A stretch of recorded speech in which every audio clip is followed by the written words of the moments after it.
जी अस्सलाम वालेकुम, क्या हाल है? सब लोग खैरियत से हैं। फवाद चौधरी ने पाकिस्तान तहरीक इंसाफ को ऑलमोस्ट दफा करके रख दिया है और ऐसा लगता है कि पाकिस्तान तहरीक इंसाफ ने गलत आदमी से पंगा ले लिया है, क्योंकि फवाद चौधरी रोजाना की बुनियाद पे पार्टी के कफन के अंदर कील ठोंकते चले जा रहे हैं। अब फवाद चौधरी साहब का मकसद क्या है, ये हम आपको आज के व्लॉग में बताएंगे। और पाकिस्तान तहरीक इंसाफ ने हु आर यू के नाम से एक पूरी कंपेन चला रखी है और इसके अंदर जो हदफ हैं वो आर्मी चीफ हैं। ये आर्मी चीफ को क्यों हदफ बनाया जा रहा है, ये भी हम आपको आज के व्लॉग में बताएंगे। और इमरान खान साहब ने इंकशाफ किया है कि अगर मुझे कुछ हो गया तो 2 लोग उसके जिम्मेदार होंगे। अब इमरान खान साहब ने वो कौन से 2 लोगों को जिम्मेदार करार दिया है, ये भी आपको इसी व्लॉग में बताया जाएगा। और शेर अफजल मरवत साहब पार्टी के खिलाफ खड़े हो गए। उन्होंने इमरान खान साहब के सामने सीना ठोंक लिया और कहा है जनाब आप मुझे इस तरह पार्टी से नहीं निकाल सकते। और साथ उन्होंने कहा कि मेरी वजह से पार्टी के तमाम वर्कर जो हैं इस वक्त इनसिक्योर फील कर रहे हैं। शेर अफजल मरवत साहब का क्या मकसद है, वो आने वाले दिनों में क्या करना चाहते हैं, ये भी आपको इसी व्लॉग में बताया जाएगा। लेकिन व्लॉग की तरफ जाने से पहले मेरी आपसे रिक्वेस्ट है कि चैनल को सब्सक्राइब जरूर कीजिएगा और ये जो बेल आइकन है उसको जरूर प्रेस करें ताकि नोटिफिकेशन आपको मिलता रहे। और ये याद रखें कि हर अच्छी चीज सदका जारिया होती है। अगर आपको ये गुफ्तगू अच्छी लगे, ये व्लॉग अच्छा लगे तो किसी न किसी के साथ इसे जरूर शेयर कीजिएगा। और हमने अपना कॉलम 0 पॉइंट अब उसे ऑडियो फॉर्म में भी लॉन्च कर दिया है। आप इस लिंक के ऊपर क्लिक करके अब हमारे कॉलम भी सुन सकते हैं। हम सबसे पहले शेर अफजल मरवत साहब की तरफ आते हैं। शेर अफजल मरवत साहब रोजाना की बुनियाद पर इमरान खान साहब से पूछ रहे हैं कि मुझे क्यों निकाला, आखिर मेरा कसूर क्या है, मुझे मेरा कसूर बताया जाए। और साथ ही उन्होंने कह दिया है कि ये खुसर पुसर करके अगर लोगों को निकलवाया जा सकता है पार्टी के अंदर तो इसका मतलब यह है कि पार्टी में फिर कोई शख्स भी सिक्योर नहीं है। उन्होंने कहा जी अगर आज मुझे निकाला जा रहा है तो कल किसी भी शख्स को निकाला जा सकेगा और ये जो ट्रेंड है ये गलत है।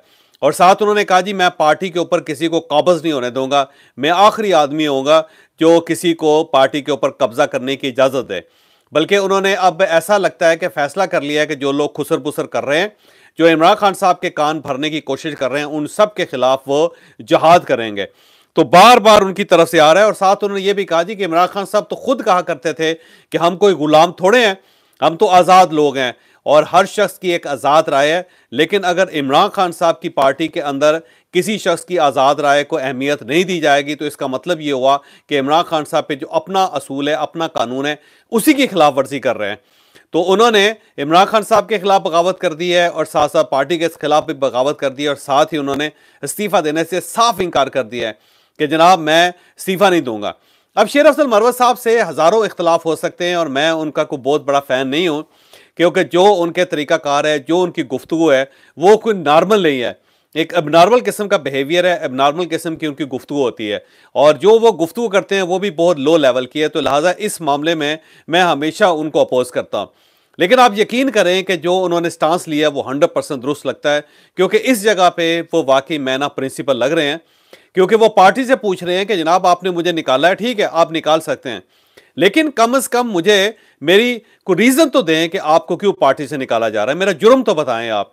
और मेरा ख्याल है अगर ये पार्टी जमहूरी है तो उसे किसी भी शख्स को पार्टी के अंदर शामिल करते हुए और किसी भी शख्स को पार्टी से निकालते हुए उसको एतमाद में लेना चाहिए। किसी शख्स को अगर लिया जा रहा है तो उसको बताना चाहिए कि जी आपको पार्टी के अंदर हम क्यों शरीक कर रहे हैं। और अगर किसी शख्स को निकाला जा रहा है तो उसको बताना चाहिए कि आपको किस जुर्म में निकाला जा रहा है। तो मेरा ख्याल है अगर जमहूरी पार्टी है तो फिर उसे ट्रांसपेरेंट होना चाहिए। ये कोई तरीकाकार नहीं है कि जब कोई शख्स आता है तो इमरान खान साहब उसके गले में पार्टी का परचम डाल के, पार्टी का रंग डाल के कह देते हैं कि ले जी ये हमारा हिस्सा बन गया है। और लोग पीटते रहते हैं कि जनाब इसका बैकग्राउंड तो देख लें, ये कौन शख्स है और ये कहाँ से आ गया और ये क्यों आपने इसको एक्सेप्ट कर लिया। लेकिन इमरान खान साहब उसे एक्सेप्ट कर लेते हैं। फिर इसी तरह जब वो किसी को निकालते हैं तो निकाल देते हैं और फिर दाएं बाएं नहीं देखते। वो शख्स पूछता रह जाता है कि जनाब आपने मुझे निकाला, ठीक है आपका हक है, आप चेयरमैन हैं, आप बड़े हैं, आप पार्टी के सब कुछ हैं, लेकिन फिर भी आपको चाहिए कि मुझे बताएं तो सही आखिर मेरा जुर्म क्या है, मेरा कसूर क्या है, मुझे क्यों निकाला जा रहा है। तो मेरा ख्याल है बात तो बिल्कुल दुरुस्त है शेर अफजल मरवत साहब की। इमरान खान साहब को और पार्टी को उन्हें बताना चाहिए। और साथ साथ वो ये कहते हैं कि अगर ये जमहूरी पार्टी है तो फिर इसके अंदर एक जमहूरी कल्चर होना चाहिए। ऐसा नहीं है कि कोई जाए और इमरान खान साहब के कान में फूंक मार दे और इमरान खान साहब एक बड़ा फैसला कर लें। तो बात तो उनकी दुरुस्त है। मेरा ख्याल है इस दुरुस्त बात को अप्रिशिएट भी करना चाहिए और पार्टी के जो दीगर लोग हैं उन सबको भी इस चीज के लिए कोई ना कोई प्रिंसिपल बनाना चाहिए। ऐसा नहीं होना चाहिए कि आप उठें और फौरी तौर पे फैसला कर लें और फैसला भी किसी के और के कान में फूंक मार के कहेंगे जाओ जाके बाहर जाके बता दो। तो मेरा ख्याल है अगर शेर अफजल मरवत साहब की बात को सुना गया तो पार्टी के अंदर एक नया कल्चर जरूर डेवलप हो जाएगा और कल्चर वो होगा कि आपको बताना पड़ेगा। मेरा ख्याल है इसी तरह शेर अफजल मरवत साहब ने मुस्ताफी होने से साफ इनकार कर दिया, अब वो इस्तीफा नहीं दे रहे, लिहाजा वो एमएनए रहेंगे और इसी तरह अपनी सीट पे बैठे रहेंगे। इमरान खान साहब जो चाहें नहीं कर लें, क्योंकि मुझे लगता है कि स्पीकर साहब भी और गवर्नमेंट भी उनको सपोर्ट करेगी कि जनाब अब इनको निकालना नहीं चाहिए। और ना ही मेरा ख्याल है कोई इलेक्शन कमीशन जो इमरान खान साहब की जो पिटीशन है या इमरान खान साहब की जो शिकायत है उसके ऊपर फैसला करेगा, क्योंकि गवर्नमेंट और इलेक्शन कमीशन चाहेगी कि ये तमाशा इसी तरह जारी रहे, तो ये तमाशा आने वाले दिनों में इसी तरह जारी रहेगा। जनाब इसके साथ साथ इमरान खान साहब ने आज एक ट्वीट की है, उनके बिहाफ पे एक ट्वीट हुई है, उसके अंदर उन्होंने कहा है जी कि मेरे खिलाफ जितने केसेस हो रहे हैं या जिस जेल में मैं हूं या जहां पे हूं वो आईएसआई के कंट्रोल में है, आईएसआई उसे कंट्रोल कर रही है मुकम्मल तौर पे, और अगर मुझे कुछ हुआ या मेरी बेगम को कुछ हुआ तो इसके दो लोग जिम्मेदार होंगे, एक army chief general Asim Munir है और दूसरे जो जिम्मेदार है वो डीजी आईएसआई हैं। और उन्होंने कहा कि जी मैं इन दोनों को जिम्मेदार ठहराता हूं, लेकिन साथ ही उन्होंने कहा कि एक चीज ज़हन में रखें कि मैं डरता नहीं हूं बिल्कुल, और मैं गुलामी पर मौत को फोकियत देता हूं। तो ये बड़ी दिलचस्प किस्म की सूरत हाल है कि एक साइड पे तो वो डरते बिल्कुल नहीं किसी से, दूसरा वो ये समझते हैं कि उन्हें मौत ज्यादा अजीज है गुलामी से और वो गुलाम किसी के नहीं बनना चाहते, लेकिन साथ ही वो ये भी कह रहे हैं कि जी मुझे कुछ हो गया तो जिम्मेदार ये दो लोग हैं। तो अजीब बात है कि अगर आपको अल्लाह पे तवक्कुल है और आपको ये यकीन है कि जिंदगी और मौत अल्लाह की तरफ से होती है, तो फिर आप घबरा क्यों रहे हैं? फिर आप ये क्यों कह रहे हैं कि जी मुझे मार दिया जाएगा, मुझे कुछ नुकसान हो सकता है, और अगर मुझे नुकसान हुआ, अगर मुझे कत्ल किया गया तो ये दोनों मेरे जिम्मेदार होंगे। तो अजीब सी बात है, आप अगर ये तवक्कुल करते हैं तो तवक्कुल करें, और अगर आप ये समझते हैं कि आपको अपना जो सिक्योरिटी सिस्टम है उसको डेवलप करना चाहिए तो फिर आप जो नेचुरल वेज हैं उनकी तरफ आएँ, जो एक सिक्योरिटी मैयर्स हैं फिर आप उसकी तरफ आएँ। तो अजीब सी बात है, इमरान खान साहब ना बाज़ औक़ात मुझे लगता है कि एक इस किस्म के बहादुर हैं जिसे बुज़दिल कहा जा सकता है। एक टर्म होती है जिसके कहते हैं बुज़ बहादुर, कि एक ऐसा शख्स होता है जो बुज़दिल भी होता है और साथ साथ बहादुर भी होता है। बुज़दिल उस वक्त हो जाता है जब उसके सामने कोई तगड़ा आदमी आ जाता है जिसका वो कुछ कर नहीं सकता या जिसका कुछ बिगाड़ नहीं सकता, और बहादुर वो उस वक्त हो जाता है जब उसे ये मालूम हो जाता है कि जो सामने लोग हैं वो कमज़ोर हैं। तो इमरान खान साहब कमज़ोरों के लिए बहुत बहादुर हैं और जो सामने बहादुर लोग होते हैं उनके लिए बहुत कमज़ोर है। तो ये अजीब सी स्टेटमेंट है और मुझे इस चीज़ की समझ नहीं आ रही। मैं बार बार ये कहता हूँ कि लॉ ऑफ अट्रैक्शन है, जो आप चाहते हैं, जो आप कहते रहते हैं, अल्टीमेटली इस दुनिया में वो हो जाता है। इमरान खान साहब को ये चाहिए कि वो अच्छा सोचे, और बुशरा बीबी क्योंकि खुद एक रूहानी शख्सियत हैं तो बुशरा बीबी को चाहिए कि वो इमरान खान साहब को समझाएं कि खान साहब आप अच्छा सोचा करें, बुरा ना सोचा करें। अगर आप बुरा सोचेंगे तो फिर बुरा होने के चांसेस बढ़ जाएंगे, तो खुदारा अच्छा सोचें ताकि कुदरत आपके लिए अच्छे दरवाजे खोले, अच्छाई के दरवाजे खोले, बेहतरी के दरवाजे खोले। तो खान साहब को मेरा मशवरा है कि बार बार आप ये ना कहा करें कि जनाब मुझे कुछ हो गया तो वो जिम्मेदार होगा, मुझे अगर कुछ नहीं होता तो ये जिम्मेदार होगा। अल्लाह के ऊपर तवक्कुल करें। अगर अल्लाह ताला ने आपकी ज़िंदगी रखी हुई है तो पूरी दुनिया के लोग मिल के भी आपका कुछ नहीं बिगाड़ सकते, लेकिन अगर आपकी ज़िंदगी नहीं है, अगर आपकी ज़िंदगी में इज़्ज़त नहीं है, अगर आपके इख्तियार में इक़्तिदार नहीं है अल्लाह ताला ने लिखा हुआ, तो फिर आप इन चीज़ों की तरफ ना दौड़ें, फिर आप अल्लाह ताला के ऊपर छोड़ दें, क्योंकि अल्लाह ताला ही सुप्रीम है। एक बार हज़रत मूसा अलैहिस्सलाम ने अल्लाह ताला से पूछा था कि या परवरदिगार कभी आपको हंसी भी आती है? तो अल्लाह ताला ने फरमाया हाँ आती है, और 2 मरतबा आती है। तो हज़रत मूसा अलैहिस्सलाम ने कहा कब? तो अल्लाह ताला ने फरमाया कि जब मैं किसी शख्स को कुछ चीज़ देनी चाहूँ और पूरी दुनिया मिल के उससे वो चीज़ छीननी चाहे तो मुझे बहुत हंसी आती है, और जब मैं दूसरी मरतबा जब मैं किसी शख्स से कुछ चीज़ छीनना चाहूँ और पूरी दुनिया मिल के उस चीज़ को उसके पास रखना चाहे तो मुझे बड़ी हंसी आती है। तो अगर इक़्तिदार इमरान खान साहब के मुकद्दर में लिखा हुआ है, अगर ज़िंदगी उनकी है, अगर इज़्ज़त इनके पास है, इनके नसीब में, तो फिर दुनिया की कोई ताकत उसे छीन नहीं सकती। तो इमरान खान साहब को चाहिए कि ज़रा हौसला रखें, इतनी बुरी बातें नहीं किया करें और ये अपनी कमज़ोरी ना साबित करें कि ये आप कमज़ोर हैं। अगर अल्लाह तवक्कल है तो फिर अल्लाह तवक्कल है, फिर अल्लाह ताला के ऊपर छोड़ें आप। पाकिस्तान तहरीक इंसाफ की तरफ से एक कंपेन चलाई जा रही है, वो आर्मी चीफ के खिलाफ कंपेन है, टॉप ट्रेंडिंग में, और उसका टाइटल है हु आर यू। और इसके पीछे बेसिकली 12 फरवरी को आर्मी चीफ ने स्टूडेंट्स के साथ गुफ्तगू की थी, जिसका एक छोटा सा क्लिप रिलीज़ किया गया ISPR की तरफ से।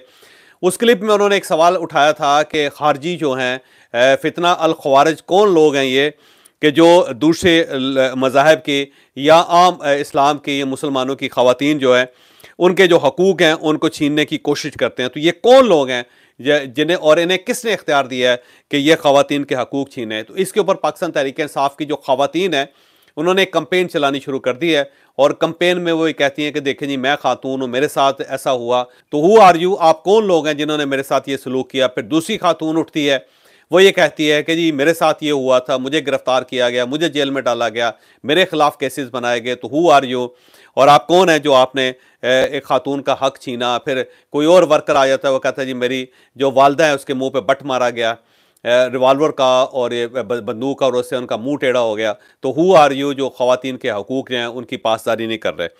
पहली बात तो ये है कि मैं ख़वातीन के हकूक़ का दाई हूँ। मैं ये समझता हूँ कि चादर और चारदीवारी का जो तकद्दस है उसे हर सूरत कायम रहना चाहिए। उसे किसी भी शख्स और किसी भी अदारे के पास ये इख्तियार नहीं होना चाहिए कि वो उसे पामाल कर सके। दूसरा, मैं ये समझता हूँ कि पाकिस्तानियों को सबसे ज़्यादा पाकिस्तान में अपने आप को महफूज महसूस करना चाहिए। जब कोई शख्स अपने मुल्क के अंदर अपने आप को महफूज ना महसूस करे तो फिर ये स्टेट का बहुत बड़ा फेलियर होता है। तो मैं ये समझता हूँ कि दोनों मामले जो हैं इसके ऊपर स्टेट को एहतियात करनी चाहिए और स्टेट को अपने रूल्स एंड रेगुलेशन बनाने चाहिए। लेकिन उसके साथ साथ अब एक और सवाल भी है कि जब आप आर्मी की इंस्टॉलेशन पे हमला करेंगी, जब आप आर्मी चीफ हाउस जाएंगी, जब आप कोर कमांडर हाउस पे जाके हमला करेंगे और उस हमले को लीड करेंगे, और आपकी तकरीरें भी होंगी और फिर आपके ऑडियो मैसेजेस भी होंगे, और उसके साथ साथ जब आप सियासत में आएंगे और सियासत में आप उस लेवल पे चली जाएंगी कि जिसके अंदर आपके हाथ से और आपकी ज़ुबान से कोई शख्स महफूज ना हो, तो फिर आपके ऊपर भी ज़ाहिर क्रैकडाउन होगा। फिर आप कानून से बालातर नहीं हैं, फिर आप सिक्योरिटी एजेंसीज जो हैं या सरकारी इदारे जो उनसे बालातर नहीं हैं। फिर सरकार इन्वॉल्व होगी, वो अपना हाथ डालेगी आपकी गर्दन पे या फिर आपके बाजू को पकड़ेगी वो। फिर ऐसा नहीं हो सकता कि आप सिर्फ ख़वातीन का जो मोर्चा है उसके अंदर पनाह ले लें। अगर आपने सियासत करनी है, अगर आपने बयान देने हैं, अगर आपने प्रोटेस्ट करना है, अगर आपने प्रोटेस्ट को लीड करना है, तो फिर केसेस बनेंगे, फिर ज़ाहिर आपको सख्ती भी बर्दाश्त करनी पड़ेगी। ऐसा नहीं हो सकता कि आप लीड भी करें और आप किसी के गिरेबान में हाथ भी डालें, आप किसी की इज्जत को पामाल भी करें, आप किसी के घर को आग भी लगा दें, और आपकी ऑडियोज़ भी आएँ कि आगे बढ़ो और तबाह कर दो इनको, और या इनके सर खोल दो या फिर इनकी गर्दनें काट दो। और इस किस्म के बयानात के बाद स्टेट खामोशी से आपको बर्दाश्त करे, तो ये मुमकिन नहीं है।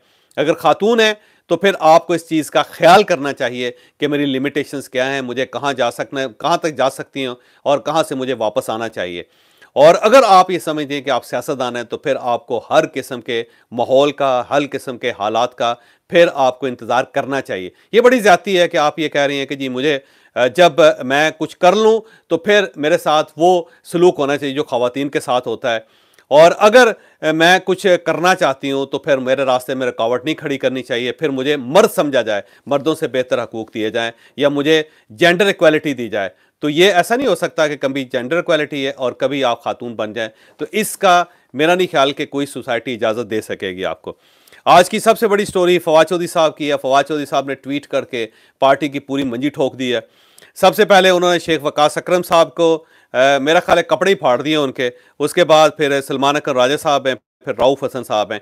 वकास अकरम साहब के बारे में इंकशाफ किया कि वकास अकरम साहब ने तालिबान को, अफ़गान मुजाहिदीन को असला बेच के उन्होंने कहा जी बड़े पैसे कमाए, और साथ उन्होंने कहा जी कि कुछ उनकी रकमें पकड़ी गई हैं, कुछ सबूत पकड़े गए हैं। उन्होंने मलेशिया में अरबों रुपए की पेमेंट करवाई थी और उन्होंने केपी गवर्नमेंट को बेच दिया है, क्योंकि वो गंडापुर साहब के साथ कोई बिज़नेस कर रहे हैं, और वहाँ से फिर ये दोनों मिल के ये पूरी जो गवर्नमेंट है उसको इन्होंने हाईजैक किया हुआ है, और अरबों रुपये बल्कि खरबों रुपये ये कमा रहे हैं।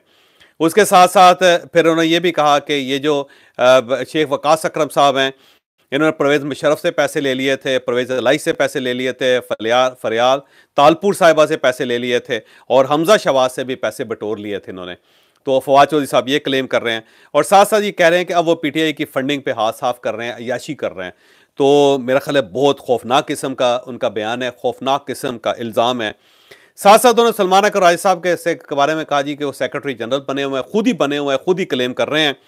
और दूसरा ये है कि वो फंड्स भी ले रहे हैं। और साथ साथ उन्होंने ये बताया कि जी नवाज शरीफ के वो वकील रहे हैं और उन्होंने ना सिर्फ पनामा केस में नवाज शरीफ को की वकालत की थी, बल्कि हदेबिया पेपर मिल के केस में भी उन्होंने उनको सपोर्ट किया, उनकी वकालत की और करोड़ों रुपए में फ़ीस उन्होंने वसूल की। और इनका किरदार ही ये है कि ये हमेशा मनी लॉन्डर जो हैं उनके साथ काम करते हैं और उनको प्रोटेक्ट करते हैं। साथ उन्होंने रऊफ़ हसन साहब को कहा कि रऊफ़ हसन साहब जो 5 करोड़ रुपया से ज़्यादा फ़ीस ले चुके, तनख्वाह ले चुके हैं पार्टी से, और इनका जो इंकलाब है वो फ़ीस के बगैर और तनख्वाहों के बगैर नहीं चलता। यानी ये समझते हैं कि कोई ऐसा इंकलाब नहीं है जिसमें फ़ीस वसूल ना की जा सके। तो ये सब इनका गठजोड़ है। उन्होंने कहा ये तीनों मिल के पार्टी को तबाह कर रहे हैं और बाकायदा पार्टी को नुकसान पहुंचा रहे हैं। इस पे पार्टी की सियासी कमेटी जो है उनकी तरफ से फवाद चौधरी साहब के खिलाफ बयान आ गया। उन्होंने कहा जी शुएब शाहीन के साथ खड़े हैं और फवाद चौधरी साहब ने सिर्फ शुएब शाहीन को थप्पड़ नहीं मारा, पूरी पार्टी को मारा है। तो पार्टी की जो सियासी कमेटी है वो फवाद चौधरी के साथ खड़ी हो गई। अब फवाद चौधरी क्योंकि पुराने सियासतदान हैं, पुराने फनकार हैं, बल्कि सियासी खानदान है, एक पूरे सियासी खानदान के साथ वो ताल्लुक रखते हैं, तो इनकी पूरी हिस्ट्री है। और ऐसे आदमी के साथ टकराना जो है ना पार्टी को हमेशा नुकसान ही दे सकता है, क्योंकि ये वहां पे वार करते हैं जहां पे पार्टी बिलबुला उठती है। तो पार्टी इस वक्त बिलबुला रही है। लेकिन इसके साथ साथ मेरी दरख्वास्त है कि फवाद चौधरी साहब ने जो इल्ज़ामात लगाए हैं उनका बाकायदा उसका एनालिसिस होना चाहिए, उनके खिलाफ तहकीकात होनी चाहिए। और अगर ये बात दुरुस्त है फवाद चौधरी साहब की, तो फिर इन सब का मुहासबा होना चाहिए। और अगर फवाद चौधरी साहब धोखा दे रहे हैं, झूठ बोल रहे हैं, तो फिर मेरा ख्याल है पाकिस्तान तहरीक इंसाफ को इनके खिलाफ केस करना चाहिए। मुझे इजाज़त दीजिए, अगले वीलॉग में मुलाकात होगी। पाकिस्तान जिंदाबाद।